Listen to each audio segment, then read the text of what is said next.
Hi friends అందరికీ. ఈరోజైతే నేను డ్యూటీకి వచ్చేసాను. డ్యూటీకి వచ్చాక మా ఇంటి పక్కన ఒక పర్సన్ ఉంటే నా కాడికి వచ్చారనమాట. అతను వేరే డ్యూటీ చేసాడంట అంతకుముందు. ఆ డ్యూటీ అయితే మానేసాడంట. మానేసి నా కాడికి వచ్చాడు. అన్న మీ కాడ డ్యూటీలు ఏమైనా ఉన్నాయా, నేను అయితే డ్రైవర్ కన్నా ఎట్లా ఎక్కుదాము, లేకపోతే కొత్త బండి కొనుక్కోమంటావా, ఏం చేయమంటావా అని నన్నైతే వచ్చి అడిగాడు.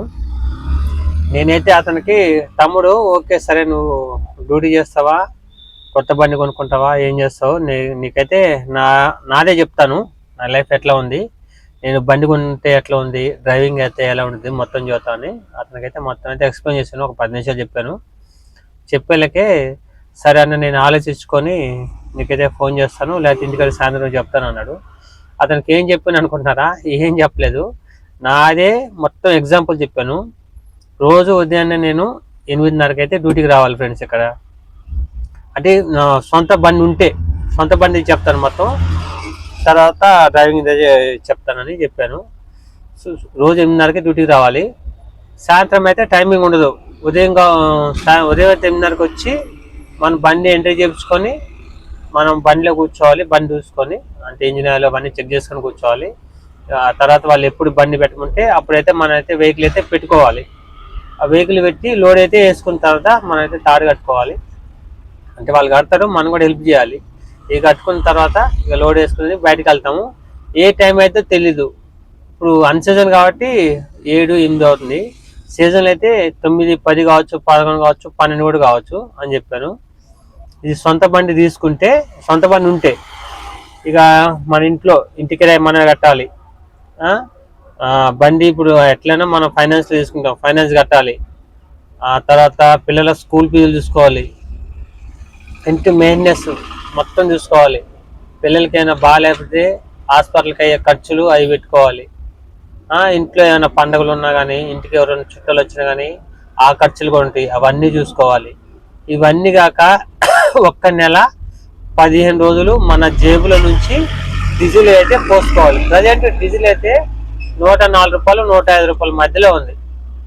చూసుకో, నీకు ఒక డీజిల్కే నువ్వు ఎంత తక్కువ తిరిగినా, జాగ్రత్త తిరిగినా కానీ నెలకైతే 20,000, 22,000 23,000 అవుతాయి. అంటే ఒక నెల. ఇంకొక 15 రోజులు ఎక్స్ట్రా తిరగాలి. అది ఆలోచించుకో. అది నీకాడ సొంత బండి ఉంటే. సొంత బండి లేకపోయింది అనుకో, ఇప్పుడు నువ్వు కొత్త బండి కొంటే కొత్త బండికి నెలకి ఈఎంఐ కట్టుకోవాలి. ఒక నెల ఈఎంఐ కట్టుకోవాలి. మళ్ళీ డౌన్ పేమెంట్ 1,00,000 రూపాయలు, 50,000 ఎంత కట్టుకుంటావు. కొత్త బండి కొంటే చాలా ప్రాబ్లమ్స్ ఉంటాయి. బండి నీకు మెయింటెనెన్స్ అయితే కాదని చెప్పాను. సెకండ్ హ్యాండ్లో ఒక 2 లక్షలు, 2,50,000, ఇంకా 3 లక్షలు అయినా పర్లేదు. ఏదైనా నీకు ఏమైనా చిట్టి ఉంటే చిట్టి లేపుకొని ఒకటిసారి అయితే బండి తీసుకో. ఇక చిట్టి అయితే ఒక నెల అటు ఇటు అయినా ఆగుతాడు. ఇక ఫైనాన్స్ అయితే అసలు ఆగరు ఫైనాన్స్ వాళ్ళు అని చెప్పాను. నెల మొత్తం డీజిల్ కావాలి, ఇంటి ఖర్చులు ఇవన్నీ ఉంటాయి, చూసుకో. ఇప్పుడు నువ్వు బండి కొన్నా, మొత్తం బండి పెట్టుకున్నా కానీ నీకు మినిమం ఒక 50-60 అయితే చేతిలో ఉండాలి. అంటే నీకు రొటేషన్ జరగాలి కదా. నెల మొత్తం 45 రోజులు డీజిల్ పోసుకోవాలి. రూమ్ రెంట్ కట్టాలి. సరే, రూమ్ రెంట్ ఒక 6,000, 7,000 రూమ్ రెంట్ కట్టుకున్నా కానీ ఇంట్లో సరుకులు ఒక 4,000, 5,000 వేసుకున్నా. 2 పిల్లలు ఉన్నారు చిన్నవాళ్ళు, స్కూలుకి ఆ ఖర్చులు కావాలి. అంటే స్కూల్కి నెల ఎంత కొంటాను, 3,000, 4,000 ఎంత కడతాను, అది కట్టాలి. ఇవన్నీ చూసుకో అని చెప్పాను. ఇప్పుడు నాకై చూడండి, ఇప్పుడు నెల 15 రోజులు డీజిల్కి అయితే మెయింటెనెన్స్. ఇక ఎక్కడో అప్పులో ఏవో చేసుకొని మెయింటైన్ చేసుకున్నా. ఇంటికి కిరాయి కట్టుకోవాలి, పిల్లలకి స్కూల్ ఫీజులు కట్టుకోవాలి, ఇంట్లో సరుకులు తెచ్చుకోవాలి. మనం నెల మొత్తం డుమ్మా కొట్టుకొని చేస్తే, నాకు నెల మొత్తం డుమ్మా కొట్టుకొని చేస్తే 49,000 వస్తాయి. ఈ 49,000 రూమ్ రెంట్ కట్టుకోవాలి. ఆ తర్వాత ఇంట్లో సరుకులు ఇవన్నీ తెచ్చుకోవాలి, చిట్టి కట్టుకోవాలి, బండి ఈఎంఐ కట్టుకోవాలి.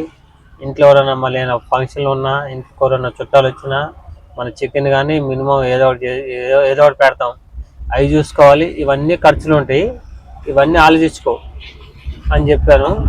చెప్తే అతనికి మైండ్ అంతా బ్లాక్ అయింది ఒకటేసారి. ఏందన్నా ఎడిట్ అవుతుంది, నీకు చెప్తాం కదా తమ్ముడు, ఇది రియాలిటీ. అసలుకే పొజిషన్ అయితే బాగాలేదు. ఈ రోజులలో బండి తీసుకోవటం అస్సలు అయితే బాగలేదు. ఎందుకంటే తీసుకోండి, నేను కాదంటలేదు. మీకు ఎవరైనా మంచి కంపెనీ తెలుసుండి వాళ్ళు మీకు ఒక మంచి ప్యాకేజ్ రోజుకి ఒక మినిమం ఒక 2000 ఇచ్చి ఆదివారం సెలవు, పండుగలకి సెలవు ఉంటే ప్రాబ్లం లేదు. ఇప్పుడు మేము చేసే కంపెనీలో పండుగలకి సెలవు ఉండదు, ఆదివారం సెలవు ఉండదు. ఆదివారం పండుగలు మాత్రం కంపల్సరీ రావాలంటారు. ఎందుకంటే మేము కంపెనీ వెహికల్ అనమాట. వెండర్ వెహికల్ డుమ్మాలు కొడతారు. వాళ్ళకి వెండర్ అయితే ఆ డుమ్మాలు కొట్టింది ఆ వారైతే వాళ్ళకి డబ్బులు ఇచ్చేటప్పుడు అయితే ఇబ్బంది పెడతాడు వెండర్ వీళ్ళు ఎప్పుడు ఇబ్బంది పెట్టారో అది వెండర్ చూసుకొని డబ్బులు కాడైతే వీళ్ళకైతే ఇబ్బంది పెడతారు. కంపెనీలు అయితే అట్లా ఉండదు. మేమైతే కంపల్సరీ పోవాలి. ఒకవేళ మేము ఆ రోజు పోలేకపోయాం అనుకో, మనం డ్రైవర్ నన్ను పెట్టి పంపించాలి. డ్రైవర్ని టెంపరీ పిలిస్తే మినిమం 1000 రూపాయలు అవుతున్నారు ఒక రోజుకి. టెంపరీ పిలిస్తే చూసుకోండి. ఇలా ఉండేది ఒక డ్రైవర్ పరిస్థితి. నువ్వు మెయింటెనెన్స్ చేస్తావా, చేయగలవా, నువ్వన్నీ ఆలోచించుకో అని చెప్పి తనకి. ఇక అతనికైతే ఏం చేయాలో అర్థం కాలేదు. అన్న నేను ఏం చేయమంటావు, ఇప్పుడు నేను డ్రైవర్గా ఎక్కమంటావా, సొంత పని తీసుకుంటావా, నువ్వే చెప్పన్నాడు. తమ్ముడు నేను ఒకరికి సలహా ఇవ్వను. నాకు తెలిసింది చెప్తున్నా, అది నీ ఇష్టం. తర్వాత నేను బండి కొనమని చెప్తాను.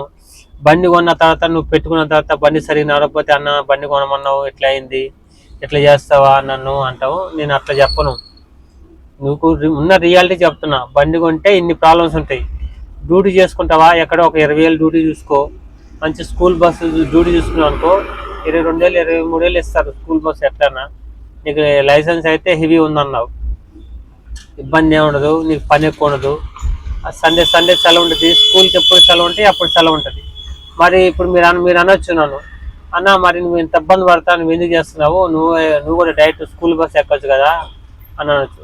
కానీ నాకు స్కూల్ బస్ ఎక్కితే అస్సలు మెయిన్నెస్ అయితే అసలు కాదు. ఎందుకంటే నాకు ఇప్పుడు అన్ని కట్టేటి ఉన్నాయి. నాకు ఇంకొక 1 year అయితే అన్ని వాటి క్లియర్ అయిపోతాయి. అప్పుడు నాకు ఏ ప్రాబ్లం ఉండదు, చిట్టీలు అయిపోతాయి. పిల్లలది మా పెద్ద బాబు 10th, చిన్న బాబు ఇప్పుడు 9th. మావాడు 10th అయిపోయింది. అప్పుడు చిట్టీలు అయిపోతాయి, బండి ఈఎంఐ అయిపోయింది. తర్వాత చూసుకొని ఇక్కడ కాబట్టి వేరే అన్న ఒక చిన్న రూమ్ చూసుకొని ఎక్కడన్నా మా పెద్దోడికి కాలేజ్ ఎక్కడ దగ్గర ఉంటుందో అక్కడ చూసుకుంటాను. అప్పుడు ఇవన్నీ తీసేసుకుందాం అని చూస్తున్నాను. ఆ ప్లానింగ్ అట్లా ఉంది. చూద్దాం, ఇంకా దేవుడి దయ ఎట్లేదు. ఒక డ్రైవరు ఉదయం నుంచి సాయంత్రం వరకు అంత కష్టపడ్డా కానీ ఇంట్లో రూపాయి అయితే రావు, మనకు రూపాయి కూడా రావు. నెలకు మాత్రం పేమెంట్ అయితే వచ్చింది. అన్నీ చెప్పాను అతనికి, చూసుకో, నువ్వు కొత్త బండి కొంటావా, సెకండ్ హ్యాండ్ బండి కొంటావా, లేకపోతే ఎక్కడైనా స్కూల్ బస్ ఎక్కుతావా, నీ ఇష్టం. స్కూల్ బస్ అంటే స్కూల్ బస్ ఎక్కువ, లేకపోతే వేరే కాడ ఏమైనా మాట్లాడమంటే మాట్లాడతా. ఇక్కడ మా కంపెనీలో అయితే వెండర్ వాళ్ళు అయితే 18,000 ఇస్తున్నారు. ఇంకొంచెం నువ్వు మంచిగా చేస్తా, 1 నెల 2 నెలలు బాగా చేస్తే 20,000 కూడా ఇస్తారు.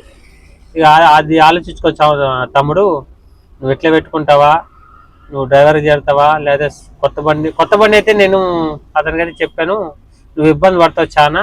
సెకండ్ హ్యాండ్లో మంచిది, మెకానిక్ నిలిపించుకో, మంచిగా చూసుకో. టైర్లు బాగున్నాయా, ఇంజిన్ బాగుందా, 4 టైర్లు బాగున్నాయా, ఇంజిన్ బాగుందా, ఇంకా ఏమైనా ప్రాబ్లం ఉన్నాయా, ఒక 2-3 రోజులు బండి నడుపుకొని చేతిలో. తర్వాత అయితే సెకండ్ హ్యాండ్లో బండి తీసుకుంటే మంచి బండి తీసుకో. ఎందుకంటే ఆల్రెడీ బళ్ళు చాలా అయిపోయినాయి ఇప్పుడు ప్రజెంట్. అసలు ఒక్కొక్కరు నాకు తెలిసిన వాళ్ళు అయితే చాలా ఇబ్బంది పడుతున్నారు బళ్ళు తీసుకొని. అందుకని నేను ఏం చేస్తున్నాను, నేనే బండి తీసేద్దాం అనుకుంటున్నా. కానీ నాకైతే ఇవన్నీ కట్టేటి ఉంది కదా, అన్నీ మధ్యలో ఆగిపోతాయని చెప్పి నేనైతే బండి అయితే తీసేయలేదు. ఈ సంవత్సరం ఎట్లా కష్టపడి అన్ని క్లియర్ చేసుకొని ఉన్న అప్పులు తర్వాత ఆలోచించుకుందాం ఏం చేద్దాం అని అయితే నేనైతే ఉన్నాను ఫ్రెండ్స్. ప్రజెంట్ నాది దాన్ని బట్టి అయితే ఆలోచించుకొని అయితే మా వాడికి అయితే చెప్పాను. ఇక మీరు కూడా ఎవరన్నా ఈ వీడియో చూసేవాళ్ళు కొత్తగా బండి కొని ఇట్లా వెండర్ తరఫున కానీ సరే కంపెనీ తరఫున కానీ ఎందులో అన్నా కానీ బండి పెడతామంటే ఆలోచించుకోండి. మీకు తెలుసుండి మేము చేయగలము, నాకు వెండర్ చేసిన ఉన్నారు, మంచి వాళ్ళు ఉన్నారు, నాకు అమౌంట్ ఇస్తారు, నేను రొటేషన్ చేసుకుంటానంటే పెట్టుకోండి. ఏమి లేకుండా ఏం తెలియకుండా బండి తీసుకుని వచ్చి ఆల్రెడీ ఒక అతను మీకు ఆల్రెడీ అంతకుముందు చెప్పాను, అతను కొత్త బండి కొన్నాడు, మన వరంగల్ పర్సన్ అన్నమాట. ఎక్కడికి వచ్చాడు, మా కాడ ఒక 1 రోజులు నడిపాడు. రోజు డీజిల్ అంటే లాంగ్ బట్టి డీజిల్ ఎక్కువ రేట్ అయ్యేసరికి అతను ఒక వారం 10 రోజులు చేశాడు. ఆ డబ్బులు కూడా ఇవ్వలేదు. అతను ఇంట్లో బండి చేసి అన్న ఇంట్లో అయితే నేను ఈఎంఐ కూడా కట్టలేను, నాకు మెయింటెనెన్స్ కూడా కాదని అంటే వెండర్ తరఫున పెట్టాడు, వెళ్ళిపోయాడు అనమాట. పాపం వారం 10 రోజులు చేశాడు. ఆ డబ్బులు పోయినాయి, డీజిల్ పోసి నడిపిన ఆ డబ్బులు పోయినాయి, అన్నీ పోయినాయి. ఇప్పుడు వెంటనే ఫోన్ చేస్తే నువ్వు వచ్చింది నువ్వు 4 రోజులు చేస్తుంది, మినిమం 1 నెల కూడా చేయకుండా వెళ్ళిపోయావు, నన్ను ఆల్రెడీ సార్ తిడుతున్నాడు, నేనైతే నీ డబ్బులు అయితే ఇయ్యలేదు, నేను ఇయ్యనని చెప్పాడు వెంటరు. ఏం చేస్తాడు, 1కి 4-5 సార్లు తిరిగాడు, వెళ్ళిపోయాడు. నువ్వు నెలన్నా చేస్తే నీకు డబ్బులు ఇచ్చావు, నెల కూడా చేయలేదు. డబ్బులు కొత్త బండి పాపం ఈఎంఐ కట్టడానికి మళ్ళీ అప్పులు తీసుకున్నాడంట. ఆల్రెడీ ఆ బండి ఈఎంఐలో 1,50,000 పెట్టి తీసుకున్నాడు. ఈ అప్పులు ఈఎంఐలు అన్నీ ఉంటాయి. ఇవి అయితే మీరైతే ఆలోచించుకోండి. కొత్త బండి తీసుకున్న వాళ్ళు, ఒక డ్రైవర్ జీవితం అయితే ఒక లైఫ్ ఎలా ఉంటుందో మొత్తం చెప్పాను. మీరైతే చూసుకోండి. తీసుకునే వాళ్ళు, కొత్త బండి తీసుకునే వాళ్ళు ఆలోచించుకోండి. సెకండ్ హ్యాండ్ తీసుకుంటే అయితే కొంచెం బటన్ తగ్గిద్ది. మొత్తం డబ్బులు ఒకటిసారి కట్టి తీసుకుంటే మనకైతే ఏ ఇబ్బంది ఉండదు. చిట్టి అంటవా నెల మనకి అమౌంట్ వచ్చింది, ఒక నెల ఇబ్బంది అయింది. ఈ 2 నెలల నుంచి అయితే చిన్నగా అయితే రొటేషన్ చేసుకోవచ్చు. ఇది మాత్రం ఇట్లా ఉంది ఫ్రెండ్స్. మీరైతే ఆలోచించుకోండి. ఎవరన్నా కొత్త బండి తీసుకుంటామా, సెకండ్ హ్యాండ్ తీసుకున్నా, ఎవరికన్నా ఉపయోగపడుతుందని అయితే ఈ వీడియో అయితే చేశాను. ఇక చూసుకోండి. దీన్ని బట్టి ఒక డ్రైవరు లైఫ్ ఎలా ఉంటుంది, కొత్త బండి తీసుకుంటే ఎట్లా ఉంటుంది, సెకండ్ హ్యాండ్ అయితే తీసుకుంటే ఎట్లా ఉంటుంది అంటే ఈ వీడియోలో అయితే చెప్పాను. ఇక మా వాళ్ళు అయితే పర్సన్స్ అయితే టిఫిన్ చేయడానికి వెళ్ళారు. ఇక మావాడు ఇవాళ చెప్పాడు కదా, అది గుర్తొచ్చి ఎవరికన్నా ఉపయోగపడుతుంది కదా వీడియో. ఎవరైనా కొత్త బండి తీసుకున్నా, సెకండ్ హ్యాండ్ బండి తీసుకున్నా, వాళ్ళ కోసం అయితే ఈ వీడియో చేస్తున్నారు ఫ్రెండ్స్. చూడండి.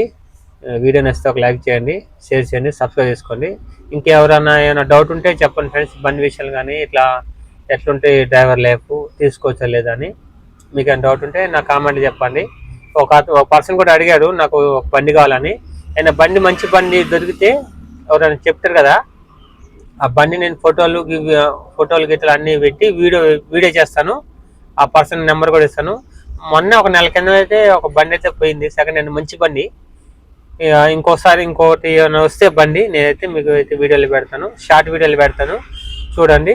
ఓకే ఫ్రెండ్స్, బాయ్ అందరికీ. Thank you for watching.